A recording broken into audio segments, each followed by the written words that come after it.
ये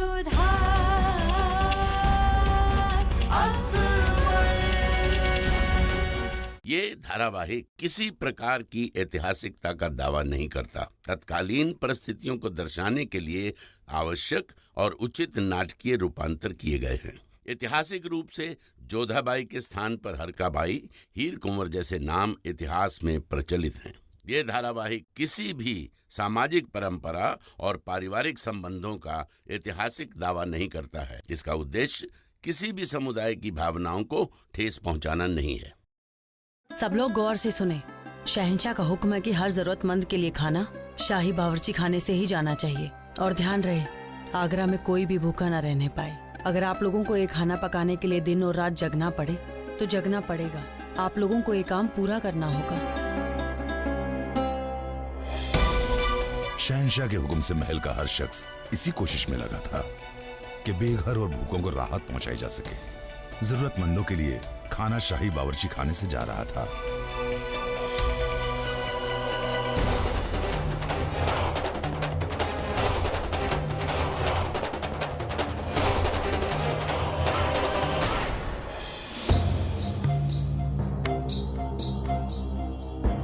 ध्यान रहे, कोई भूखा ना रहे। सबको भरपेट भोजन मिलना चाहिए।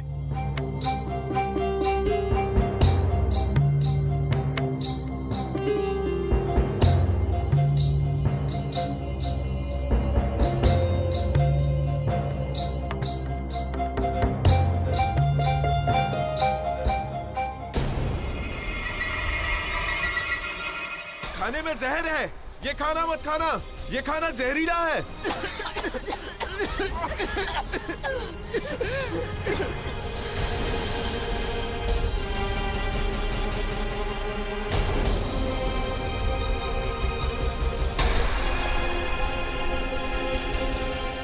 ये खाने में कीड़े कहां से आ गए? क्या ये सच? जी हुजूर, राहत शिविर में जो खाना शाही बावर्ची खाने से भेजा गया था, उसे खाकर कई लोग बीमार पड़ गए हैं। उन्हें कै हो रही है, बुखार है और कईयों की तो जी पर बनाई है। लेकिन ये हो कैसे सकता है? खाना तो शाही बावर्ची खाने से गया था। मगर वो बर्तन जिसमें खाना भेजा गया था, उसमें वही कीड़े पाए गए जिन्होंने सल्तनत में तबाही मचा रखी है, जिसकी वजह से खाना जहरीला हो गया। लेकिन वो कीड़े शाही बावर्ची खाने तक पहुंचे कैसे? हुजूर, शाही बावर्ची खाना हमारी निगरानी में है। तो फिर बताएं हमें कि ये सब हुआ कैसे? हमें नहीं पता हुजूर। हुजूर, हमने खुद पूरे बावर्ची खाने की जांच करवाई है। उस वक्त तो वहाँ सब कुछ दुरुस्त था। हमारी समझ में ये नहीं आता कि खाने में कीड़े आए कहाँ से। यही तो हम पूछ रहे हैं आपसे, ये आता हुआ कैसे? हुजूर, अब तो कीड़े शाही बावर्ची खाने तक पहुंच गए हैं। पूरे शहर में हंगामा मचा है हुजूर। लोग खाना नहीं खा पा रहे हैं, रह नहीं पा रहे हैं, यहाँ तक कि लोग सो नहीं पा रहे हैं। चारों तरफ हाहाकार है। खबर एकदम पुख्ता है हुजूर। शहंशाह जलाल और राजा मान सिंह के बीच जो अनबन थी वो अब दुश्मनी की हद तक पहुंच गई है। शहंशाह जलाल ने न सिर्फ राजा मान सिंह को जलील किया बल्कि उनको नजरबंद तक कर दिया। अरे हाथ तक उठाया उन पर, और अब तो उनको पकड़ने के लिए पूरा जोर झोंक दिया उनके सिपहसालारों ने। तो इसका मतलब ये है कि मान सिंह जो कुछ भी कह रहा था वो सब सच है। बहुत बढ़िया हुआ। अब जलाल का सबसे मजबूत बाजू हमें सहारा देगा। जाओ और जाकर मान सिंह को बाइज्जत यहाँ लेकर आओ। जी हुजूर।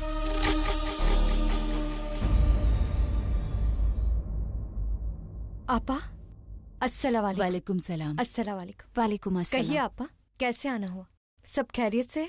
खैरियत से तो कुछ नहीं है अनार, जानती ही हो जलजले ने सब कुछ तहस नहस कर दिया है। बाजार में जो अनाज मिल रहा था उसमें कीड़े पड़ गए हैं। ऐसे में सिर्फ जो शाही मदद मिल रही थी वही तो एक सहारा था। आपा, तो उसमें मुश्किल क्या है? इनसे कहा नहीं जाएगा। बात ये है, शैतानपुरा के लोगों को शाही मदद नहीं मिल रही, और इतना ही नहीं, उनके घरों की मरम्मत तक नहीं हो रही। सुनने में आ रहा है कि वली अहद का हुक्म है शैतानपुरा को कोई मदद भी न दी जाए। समझ में नहीं आ रहा किससे मदद की गुहार लगाएं। अगर तुम हमारी कोई मदद कर सको। अब बेफिक्र रहिए आपा, हम पूरी कोशिश करेंगे कि आपको आपका हक मिले। खुदा हाफिज। खुदा हाफिज।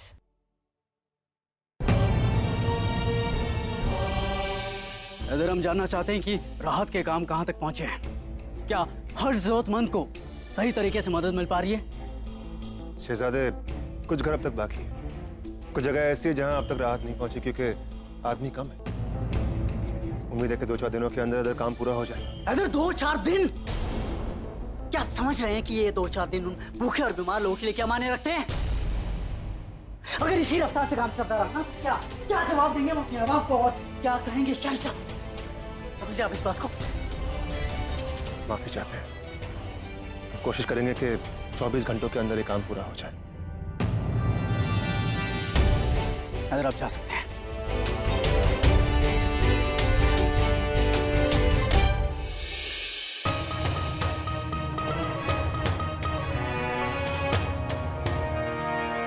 नारकली, तुम यहाँ क्या कर रही हो? हमें वलीहद से बात करनी। वलीहद इस वक्त बहुत मशरूफ है। हमें बताओ क्या बात? हमें वलीहद से ही बात करनी। बताओ तो सही, हम उनसे बात करके आते हैं। बात यह है कि शैतानपुरा की रकासाओं की रसद रोक दी गई, उनके घरों की मरम्मत भी नहीं हो रही, जबकि शहंशाह का हुक्म है कि सबको मदद की जाए। हम जानना चाहते हैं कि वजह क्या है। वहाँ की रसद तो हमने ही रोकी है। अगर सलीम तक ये बात पहुँच गई तो बहुत मुश्किल हो जाएगी। हमें अनारकली को सलीम से मिलने से रोकना होगा। क्या सोच रहे हैं? हम सोच रहे हैं कि वलीद ने ऐसा क्यों किया होगा। खैर, हम उनसे बात करके आते हैं, आप फिक्र मत कीजिए, हम हैं ना। शुक्रिया।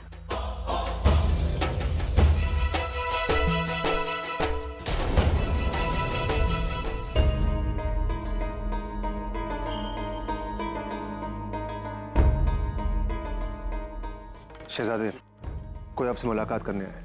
इधर हमने आपसे कितनी बार कहा कि हमारे पास किसी से भी मुलाकात का वक्त नहीं है, फिर भी आप बार-बार चले आ रहे हैं। जाइए यहाँ से।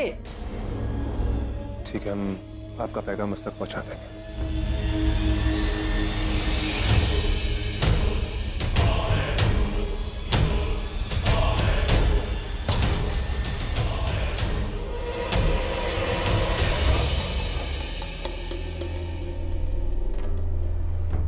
हमने वलीद से बात की है कि आप उनसे मिलने आई हैं, मगर उन्होंने आपसे मिलने से इनकार कर दिया।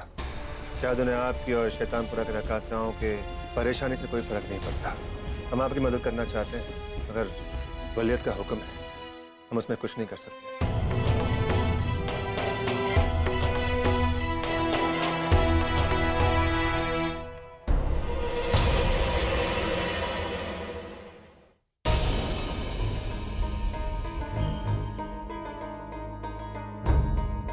इधर हम आपसे माफी चाहते हैं। दरअसल हमें आप पर इस तरह से चीखना चिल्लाना नहीं चाहिए था।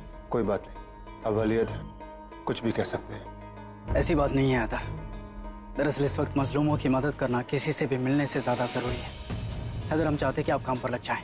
रईसों का जितना भी नुकसान हुआ है उसकी फिक्र करने की जरूरत नहीं है। वो खुद इस लायक है कि अपने आप को संभाल सके, और इस बात का ख्याल रहे कि हर गरीब को खाना, कपड़े और छत मुहैया कराना हमारा सबसे बड़ा मकसद होगा।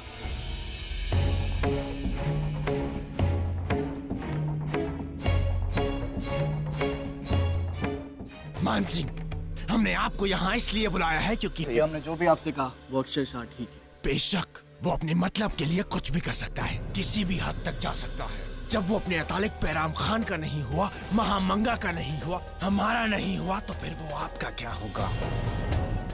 और फिर जैसा आप कहते हैं कि दुश्मनों का दुश्मन दोस्त होता है, हम आपसे दोस्ती का हाथ बढ़ाना चाहते हैं।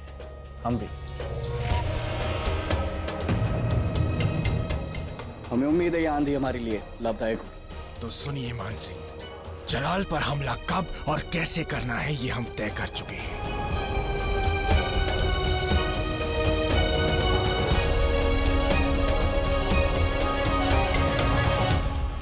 ठीक है, आपकी सेना के साथ हमारी एक टुकड़ी भी इस अभियान में शामिल होगी। जब ये दो मजबूत हाथ उनके विरुद्ध खड़े होंगे तो देखना शहंशाह इसके सामने टिक नहीं पाएंगे। हुजूर, आवाम के कुछ लोग आपसे मिलना चाहते हैं। अगर इजाजत हो तो उन्हें पेश किया जाए। इजाजत है।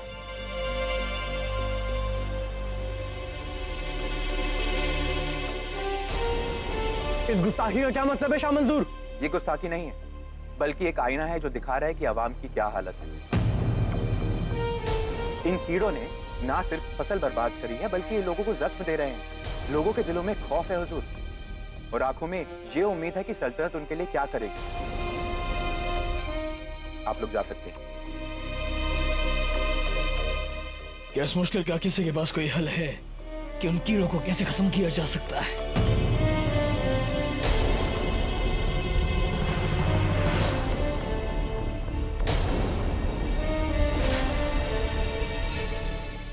हुजूर, ऐसा अजीब कीड़ा हमने अपनी जिंदगी में कभी नहीं देखा। इसके काटने का इलाज क्या है, इसका जहर कैसे काम करता है और इसे कैसे दूर किया जाए, कुछ कहा नहीं जा सकता। हुजूर, अगर ये कीड़े पर जल्दी राहत ना पाई गई तो पूरी मुगल सल्तनत बीमारी की चपेट में आ सकती है। तो वही तो पूछ रहे हैं आपसे कि इन कीड़ों को कैसे खत्म किया जाए। गुस्ताखी माफ, लेकिन एक रास्ता है हुजूर। इन कीड़ों पर आग से काबू पाया जा सकता है।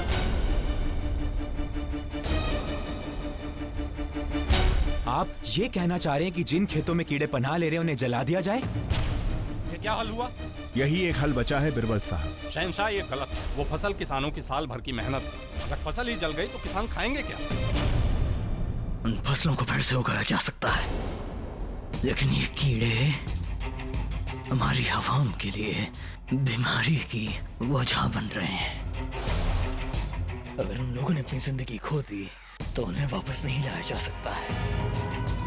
इसलिए हमारा हुक्म है कि इन कीड़ों से निजात पाने के लिए इन्हें जड़ से जलाकर राख कर दिया जाए।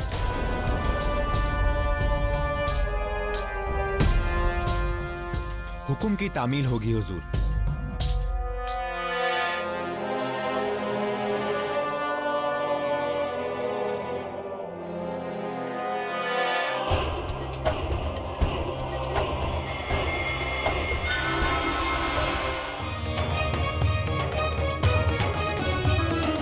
ये रसद यहाँ रखवा दीजिए। अस्सलाम वालेकुम। अस्सलाम वालेकुम आपा। अस्सलाम वालेकुम। खुश रहो अनार, तुमने हम लोगों के लिए अनाज का इंतजाम करवाया। खुदा तुम्हें सलामत रखे बेटा।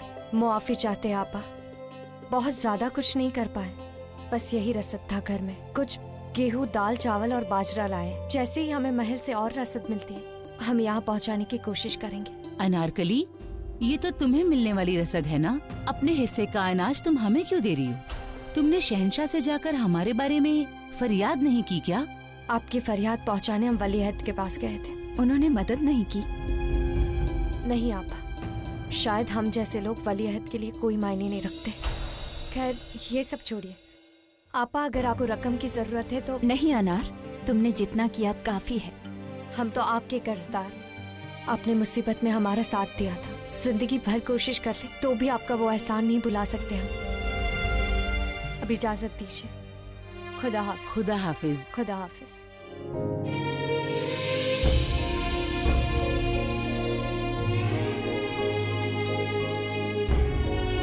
शहंशाह, क्या आपको लगता है कि फसलों में आग लगा देना इस समस्या का सही निदान है?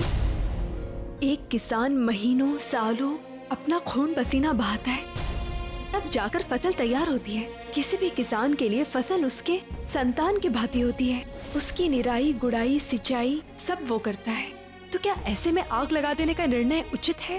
हमने फैसला जल्दबाजी में नहीं लिया है, खूब सोचा, तमाम किमियागरों और आलिम दरबारी से हमारे में बात की, तब जाकर हम इस नतीजे में पहुंचे। और इसके अलावा और कोई रास्ता दिखाई नहीं दे रहा है हमें। और आप क्या कहना चाहती हैं कि तमाम किमियागर, आलिम दरबारी सब गलत हैं? आप बताएं तो फिर कैसे निजात पाए हम इन कीड़ों से? शहंशाह, हम आपसे ये नहीं कह रहे हैं कि आपका निर्णय गलत है, और ना ये कह रहे हैं कि आपने जल्दबाजी में कोई निर्णय लिया है। हम बस इतना कहना चाहते हैं कि कोई भी निर्णय लेने से पहले यदि एक बार आप किसानों से बात कर लेते तो अच्छा होता। हम मानते हैं कि एक किसान के लिए उसकी फसल उसकी औलाद की तरह होती है, लेकिन हमारे लिए हमारी आवाम हमारी औलाद है। हम वालिद हैं उसके, और कभी अपने बच्चे को बुरा नहीं चाहेंगे। तो जो भी कर रहे हैं उनकी भलाई के लिए ही कर रहे हैं। पर अब जरा हालत देखिए हमारी। यही चाहते हैं कि वो सारे कीड़े हमारी आवाम को इस तरह का घाव दे दें। शहंशाह, मानते हैं कि आप जो कुछ भी कर रहे हैं अपनी प्रजा की भलाई के लिए कर रहे हैं, परंतु हमें बस इस बात का भय है कि कहीं प्रजा के लोग आपको गलत न समझ बैठे। कोई भी कुछ गलत नहीं समझेगा, कोई भी हमारे खिलाफ बगावत नहीं करेगा। हमारी आवाम समझेगी कि हमने जो भी किया है उसकी भलाई के लिए किया है। हमें एक मसलहत के लिए जाना है।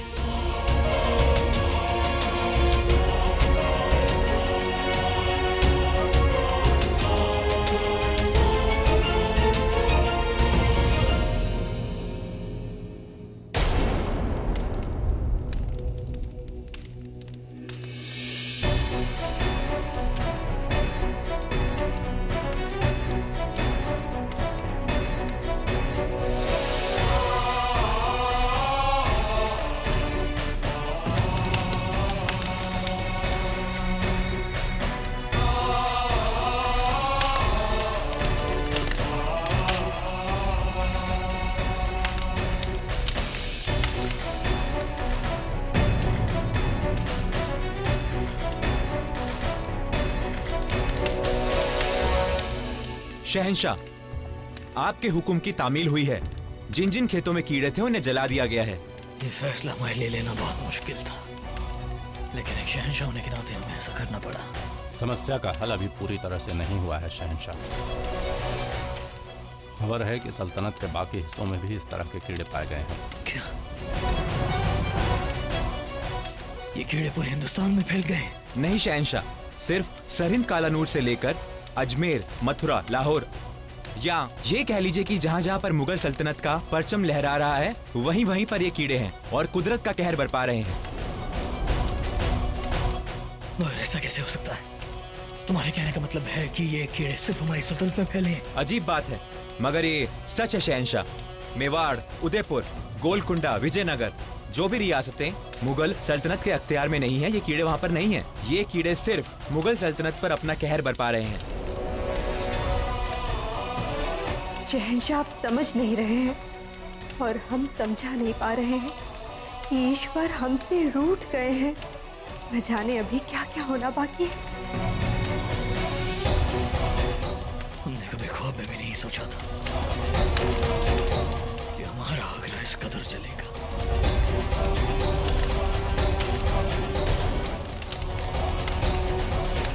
ऐसा मत कीजिए, हमारी साल भर की मेहनत को ऐसे मत जलाइए।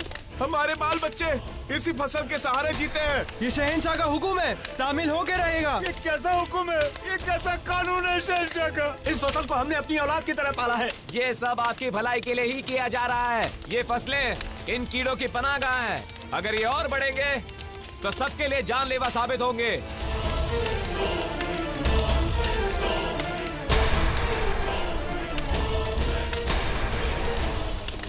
वो आवाम में अपनी ताकत का खौफ फैलाना चाहते हैं।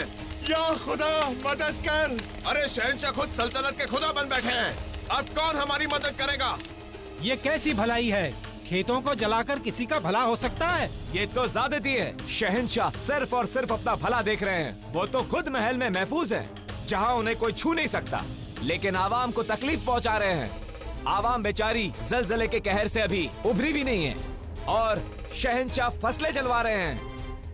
हुजूर इनाम खान साहब, अब आप कहिए क्या होगा? शहंशाह ने जब बादशाही सिक्का जारी किया था तब आपने उनकी तरफदारी की थी ना? हमें शहंशाह से मिलना होगा, उन्हें बताना होगा कि अब उनकी तानाशाही नहीं चलेगी।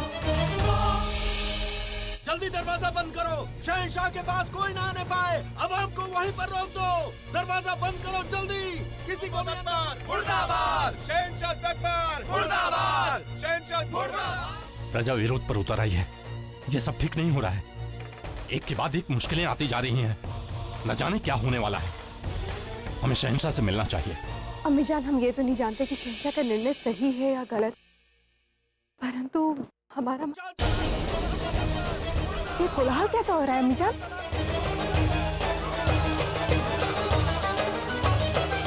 प्रणाम शहंशाह। राजा बीरबल साहब, ये आवाज कैसी? शहंशाह, आगरा की प्रजा महल के बाहर इकट्ठी हो गई है। खेत खलिहान जला देने के आपके फैसले का उन पे काफी विरोध है। लेकिन वो समझने की कोशिश भी नहीं करते कि वो फैसला हमने उनकी भलाई के लिए किया है। शहंशाह, हमने उन्हें समझाने का बहुत प्रयास किया, मगर नुकसान के कारण वो लोग काफी रोष में हैं।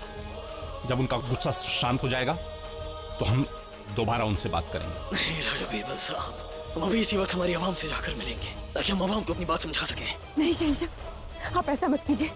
इस समय प्रजा उग्र है और भीड़ में समझ नहीं होती। वहाँ पर जाना आपके लिए खतरनाक हो सकता है। आप ऐसा नहीं कर सकते हैं शहंशाह। मरियम उज़्ज़मानी सही कह रही हैं शहंशाह, अभी आपको प्रजा के बीच नहीं जाना चाहिए। मवेशी वक्त उनके सामने जाएंगे। नहीं शहंशाह, इस समय नहीं।